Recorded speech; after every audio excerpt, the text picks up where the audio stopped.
So you're not going to have to send many of them to prison. But that would end it immediately. And that's the answer, and it would cost nothing as well. I mean, apart from keeping a few guys in prison for a few months. Other than that, that would stop it. And this is, of course, what we advocate in Protect Our Country, a big book for the Union, Volume 2, is we leave the UN Refugee Convention and we criminalize 3 separate routes.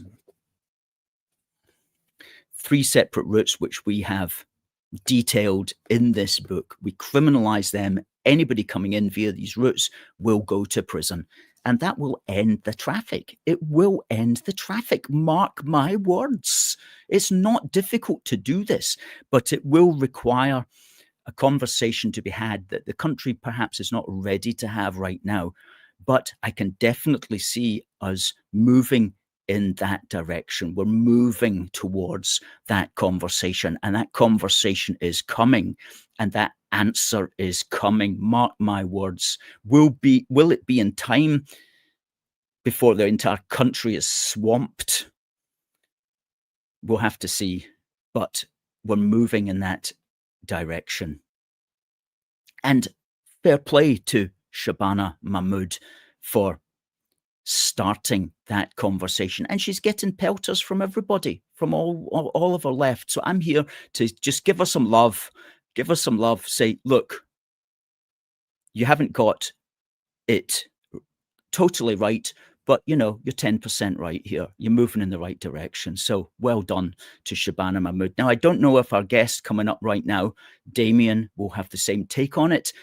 Be interested to hear, and also interested to hear what your thoughts are as well. Now, folks, on TikTok, you won't see this because you'll need to go to youtube.com/UK A Force for Good to see our interview with Damien in the next half hour.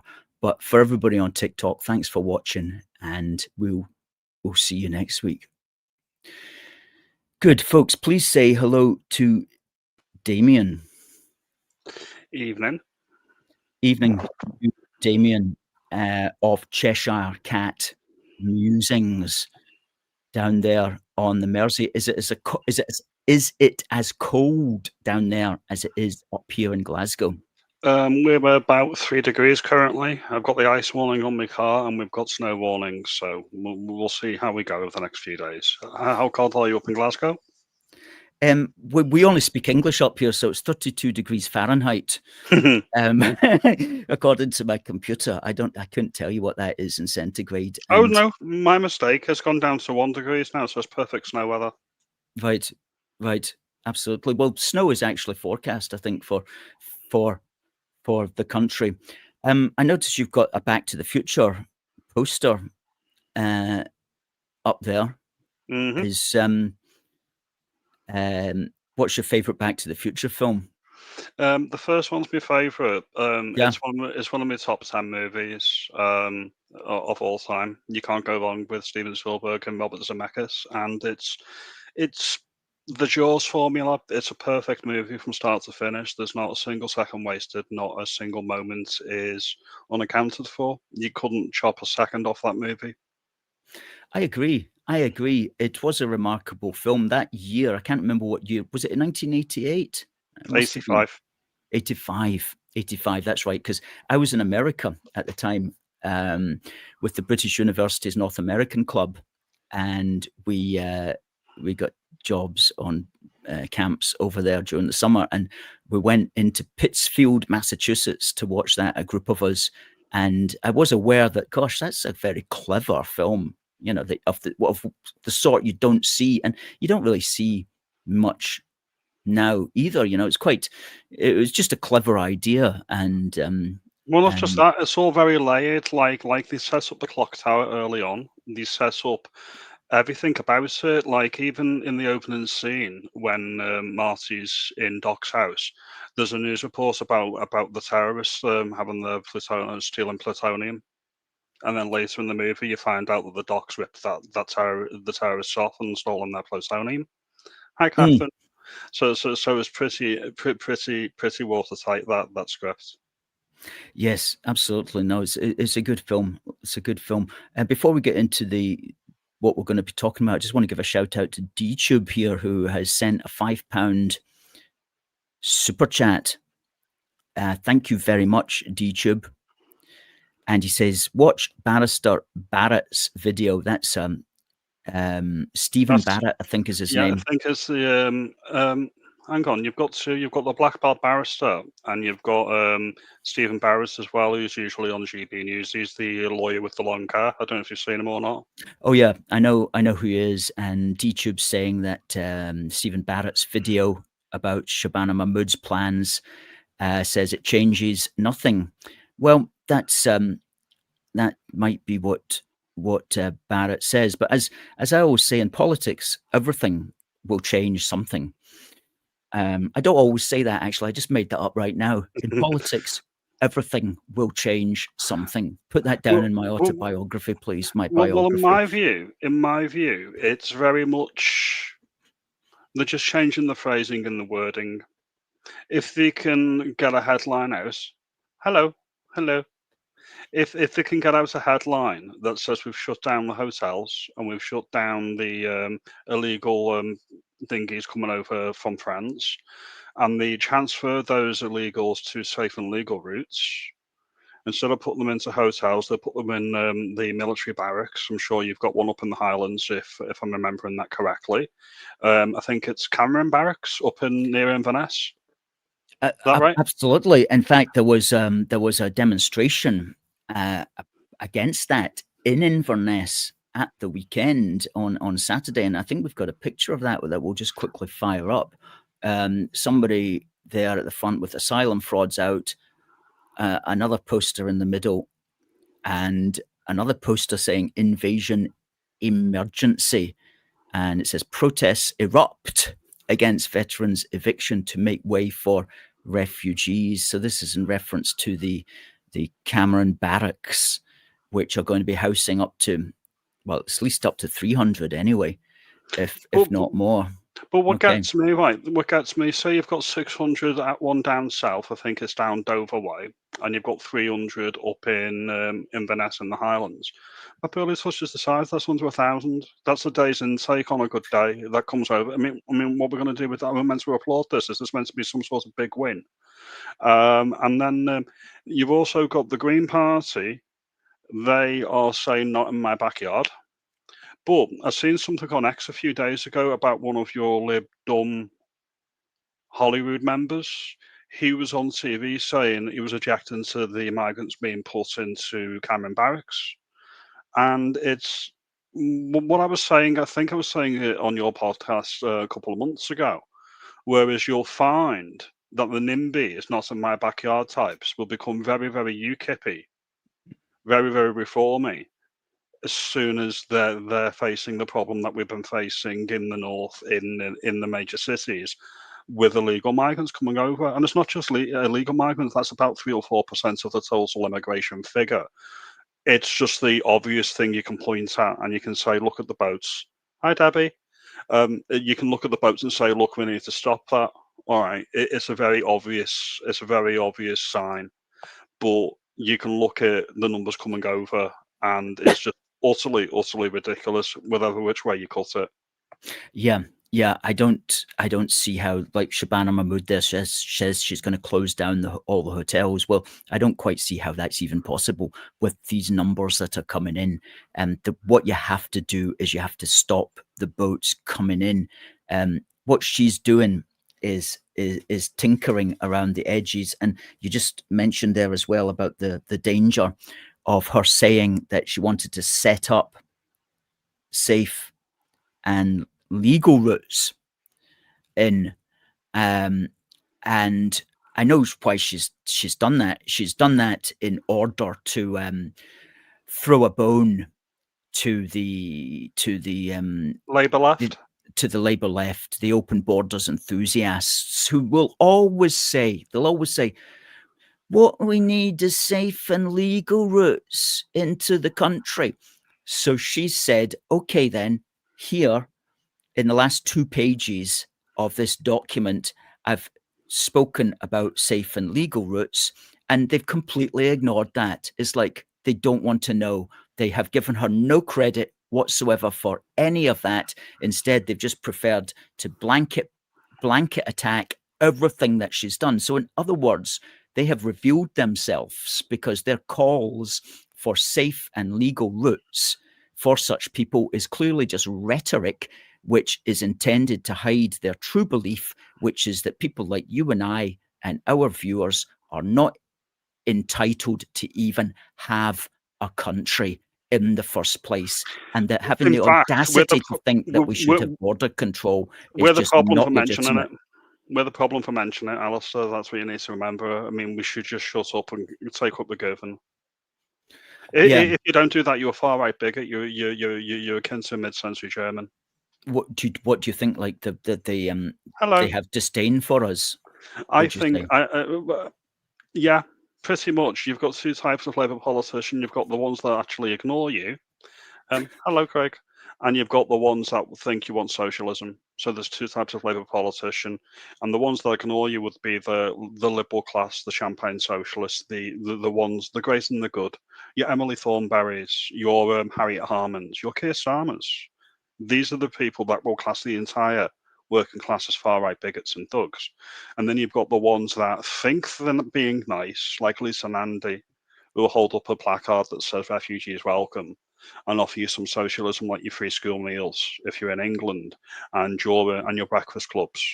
When people, from what I understand of working class, being a working class man myself, is we don't want handouts, we want the opportunity to make our own money.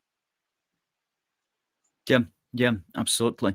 Yes, there does seem to be a kind of sneering, I think, among some people against the interests of the wider British public, working class or otherwise. We're all getting it in the neck, no question about that. And Yeah. me personally, I don't think that these reforms are going to make much difference, if any difference. It's literally if you've got a spreadsheet that says illegal migrants and legal migrants, they're literally moving them from the illegal category into the legal category. When they say they're reducing hotel numbers, what they don't actually tell you is the hotel numbers may be coming down. They're actually being sneaky about it because they're closing smaller hotels down and opening larger hotels. So the actual headline figure of hotels comes down, but the occupancy of those hotels is higher. Oh yeah, yeah. I see what you mean. Yeah. And again, your SNP are quite huggy, tree huggy types, aren't they? Like refugees welcome, but they're kicking off as well about all these migrants being dumped in Inverness as well. And apparently, your largest city, Glasgow's got a bit of a problem, whereas everyone in Scotland thinks, okay, we'll just dump all the refugees in Glasgow, and Glasgow's not too happy about that either. Oh yeah, that's definitely happening in Glasgow, because when you are given official refugee status, then you're given, well, it used to be 21 days, but I think it's now 56 days to leave the hotel. And so, you can't really speak English. You don't know anybody. You've got no skills. You've got no qualifications, and you're expected just to get a job and a house in wider society. So, of course, a lot of these people just present as homeless, and they turn up outside Glasgow City Council's front door, and Glasgow City Council, thanks to the SNP, have a legal obligation to house these people. And of course, and these people rise to the top of that housing list. The priority list. Yeah, the priority list, because they literally do not have a roof over their heads. But if you're somebody who's been on the housing list for a while, but you've been living with your parents, or you've been living with friends, or you've been in a flat that's had a lot of living with lots of people in a flat or something, you've at least got a roof over your head, so you are not a priority. And so long as we have open door asylum, so long as that is allowed, then we will always have the refugees going automatically to the top of the housing lists throughout Scotland. And the idiotic councillors don't point that out. They'll say, well, homeless is homeless, basically. They'll just use that expression. Yeah, We're just dealing with homeless people. Yeah, but the issue I've got with that is the comparing the indigenous UK British citizen like for like with somebody who arrived from France yesterday, and that's my biggest issue because that strips the United Kingdom, that strips Britain of any sense of nationhood. Mhm, mhm. If Oh, absolutely, absolutely. if, It's a if it's a terrible thing.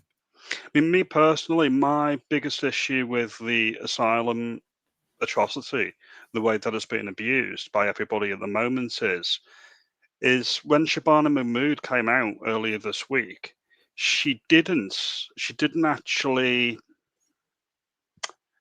make any attempt to say, right, we're going to leave the UCHR, we're going to disapply the UCHR in certain circumstances, we're going to have a conversation about leaving the Refugee Convention 1951, or redefining the terms of the agreement that we've signed into. Because any treaty that the UK is party to, surely, if it's not in Britain's interest, i.e., the voters don't want it anymore, then that means it's not in the national interest. I seen a comment from a Labour politician saying, well, their job's essentially to pacify their voter base, tell them things that they want to hear, not actually follow through or deliver or anything. Just let them know. Oh, we understand. We're going to get on top of it. Well, no. If the voters elect a government to say we need to leave the ECHR or we need to leave the Refugee Convention, if a electorate elects that, then the only duty, the only job of the government is to deliver what's been requested in a vote. Yeah, yeah, yeah, absolutely. I mean, she touches on this, and she does recognise that the ECHR Article 8, this is the so-called right to a family life, which is highly abused by people who are being deported. And what she wants to do is to try to, well, how I mean, what she's not clear really what she wants to do, but it says here legislation to rebalance the public interest test and define family life, by which she means defining family life a little bit more precisely. So you can't say, well, I have a second cousin who lives here and is a good mate of mine, so I have a right to live here. You know, Well, as there's trying to certain just abuse. keep it down to There's immediate certain family members. abuses that just as a layman, just as somebody with no legal expertise, I can look at and say, well, they are clearly not genuine. When you get, I don't know, a family of 8 coming over from Pakistan on a study visa or a visitor's visa to visit family, and then when the visa expires, oh, I'm claiming asylum. That should be refused outright. Yeah, yeah, Clearly, that is not genuine. Clearly, that is them taking the mic, and you can say that. And without even looking at the case, you can see that. You can tell. You can say that's exactly what they're playing at. And it's the same when you get the overstayers on the student visas and they pull the same card. It is yeah, exactly the same thing. If you are claiming asylum legitimately, the first thing you would do when you touch down in an airport, when you get to security, is you would be claiming asylum there and then. You don't wait for your right to stay to expire and then claim asylum. That would make no sense. yeah, yeah. I mean, she says here other barriers to removal. She wants swift removal of unmeritorious claims, which will be dealt with in a single interview refusal for a manifestly safe country claim. Um, I mean, well, I question the wisdom of somebody that says that she's a Muslim first. She's a proud daughter of Kashmir. I would say she's got divided loyalties.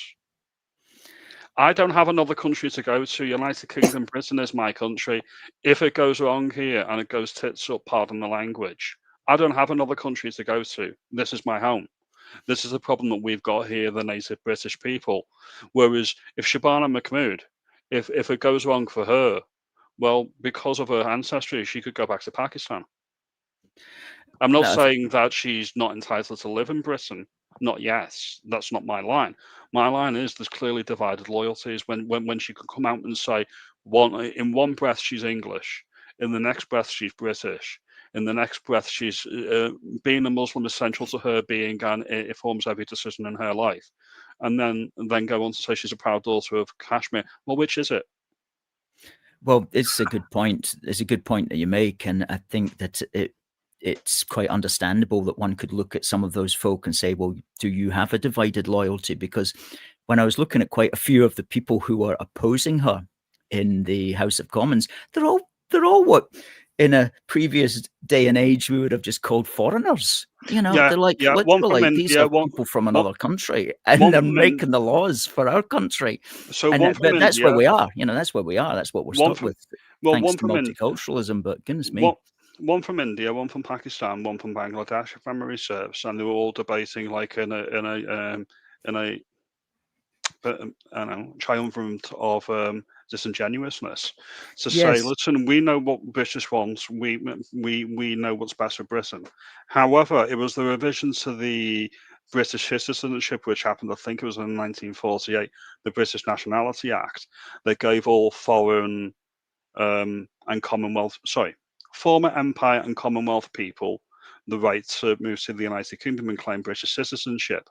So it's again the liberal elites 77 years ago saying, right, okay, empire's done, empire's over.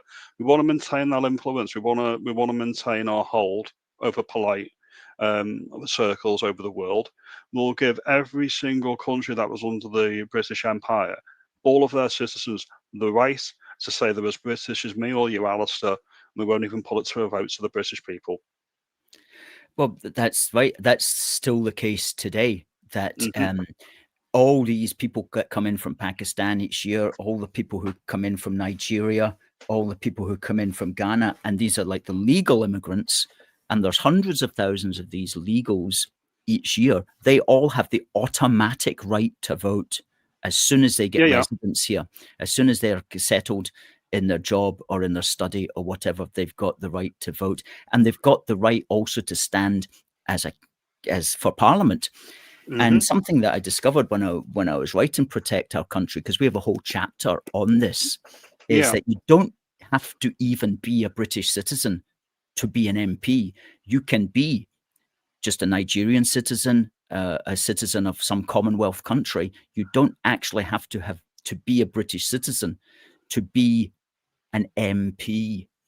And you would think that that would have been dealt with long ago. And they don't even have a record. So if you write to Westminster and say, who are the people representing us in Parliament who are not British citizens or who have dual citizenship, those records are not kept by anybody in government. So we don't actually know if the people making the rules for us are even British citizens. There's no But, requirement to but state it.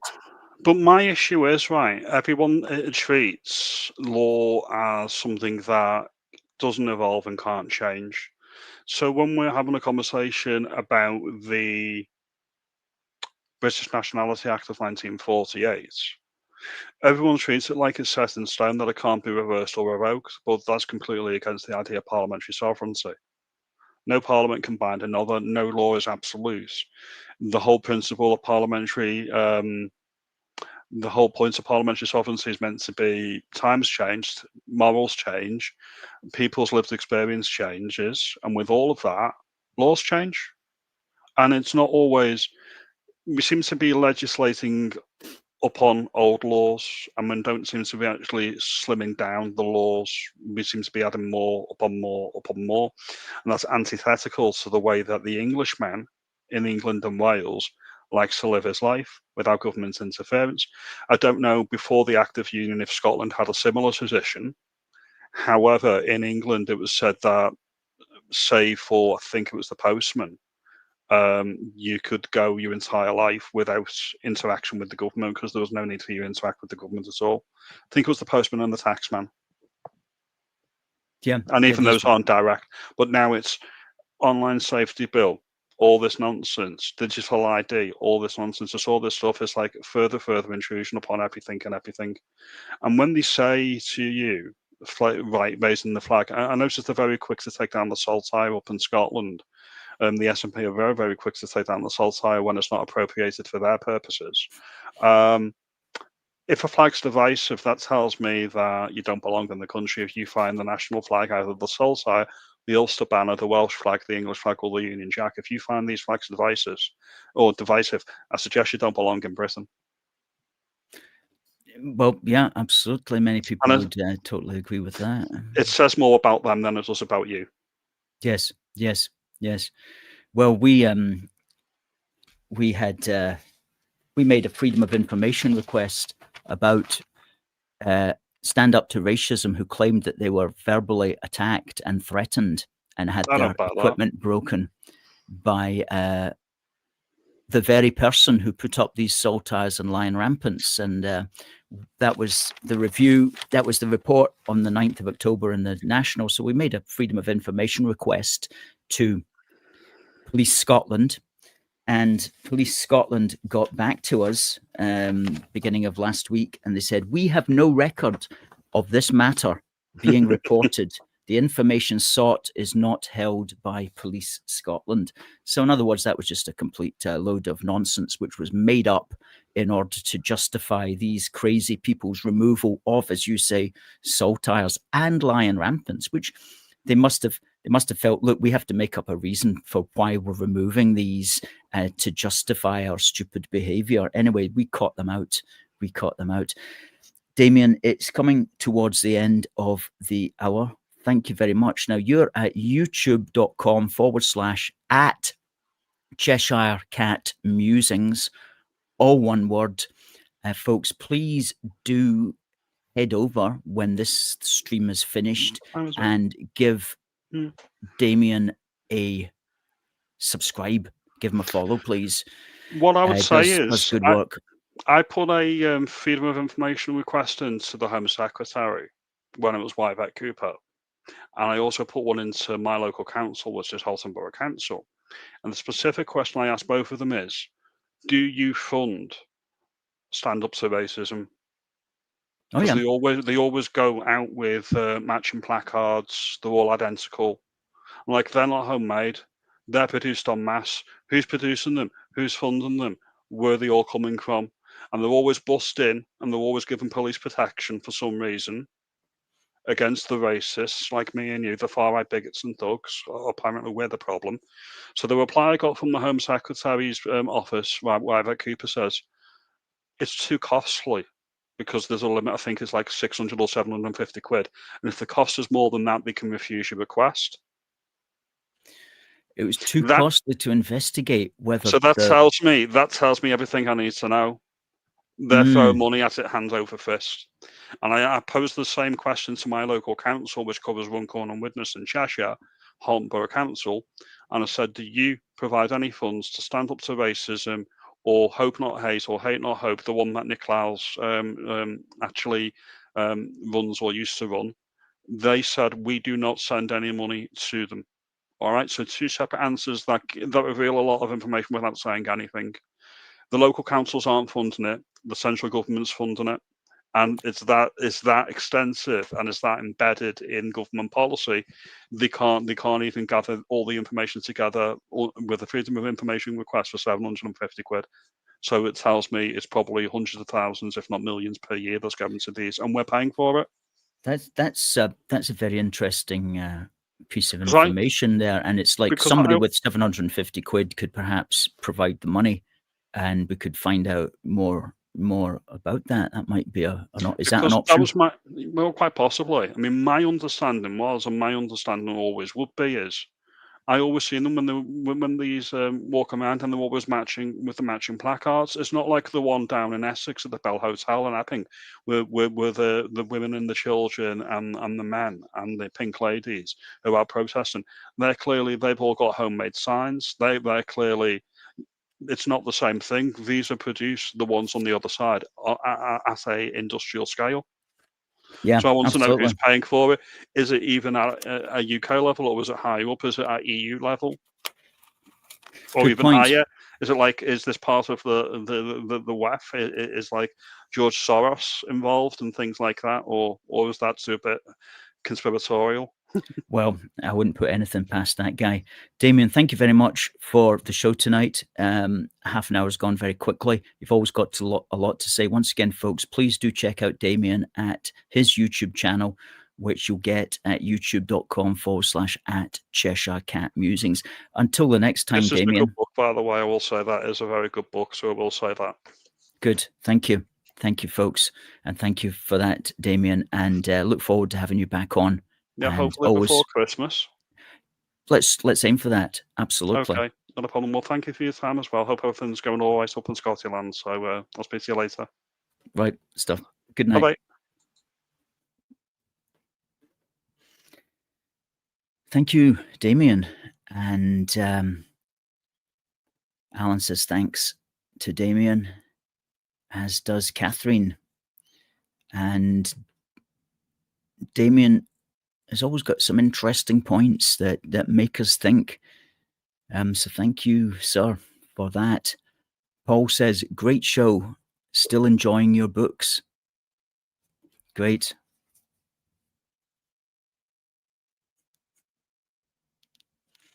All you need to do, folks, if you want this, which is the true message, the message that Shabana Mahmood needs to move towards and embrace fully and completely and totally in its entirety, can be found in Protect Our Country. This is how you get to the real root and branch changes. And as we said in our show, at least she's moving the discussion in the right direction. And we know that because of all the hate that she's getting from the people who are meant to be on her side. They're all hating on her big style. So if they're hating on her big style, there must be one or two things in there that she's saying that are moving the debate in a direction that they don't want it to go, moving the debate in this direction.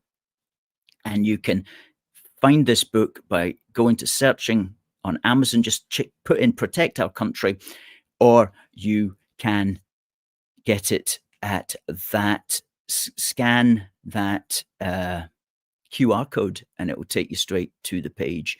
But let's get this. And if you're not going to read it, at least get a copy and send it to a politician that you think might be interested, because this is the real deal, folks. Protect Our Country. Policies to stop mass immigration.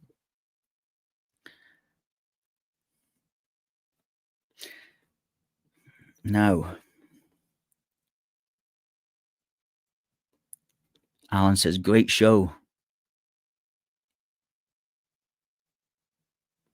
At least some of us do know what's going on in Britain. Not a whole lot of support for Shabana in the comments, I have to say.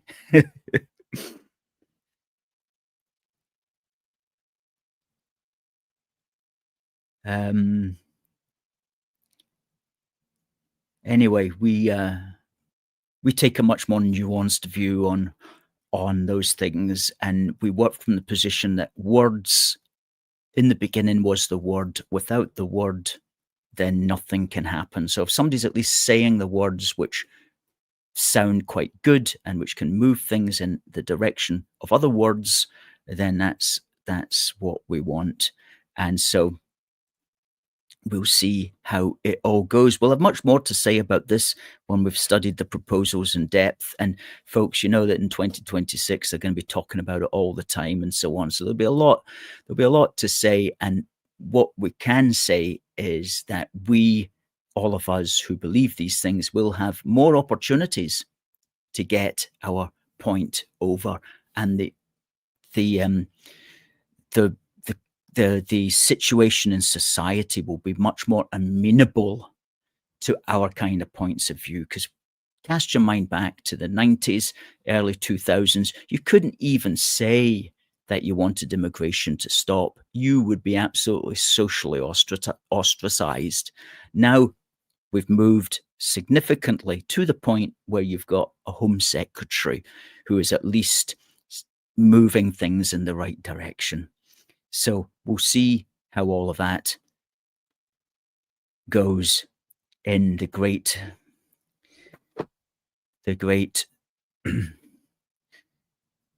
adventure known as politics. Until next week, ladies and gentlemen, viewers, thank you for watching. It just remains for me to say, God bless the United Kingdom and God save the King. See you next week.